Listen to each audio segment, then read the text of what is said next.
Komisi Penyiaran Indonesia Daerah atau KPID Sumatera Selatan menggelar Malam Anugerah KPID Sumsel 2022 untuk mengapresiasi insan peduli penyiaran pada Jumat malam 9 Desember 2022.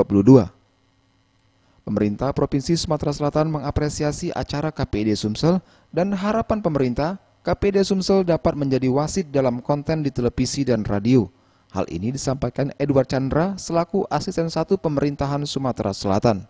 Sangat mengapresiasi adanya kegiatan Malam Anugerah KPID Sumsel ya, yang mana memberikan penghargaan kepada insan penyiaran baik itu televisi maupun radio ya di Sumatera Selatan. Tadi banyak sekali konten-konten, lebih dari 200 yang diseleksi, 200 karya. Kalau kita lihat memang banyak kategorinya dan ini membuktikan bahwa Sumsel punya banyak kreator-kreator, kemudian seniman-seniman yang punya talenta, yang punya banyak karya ide, sehingga bisa menyajikan pemberitaan yang berkualitas sesuai dengan regulasi juga, serta bersifat literasi atau mendidik masyarakat, juga untuk selektif dalam rangka menikmati informasi baik itu radio maupun televisi, sehingga juga bisa dalam keluarga juga bisa mengarahkan terutama anak-anak kita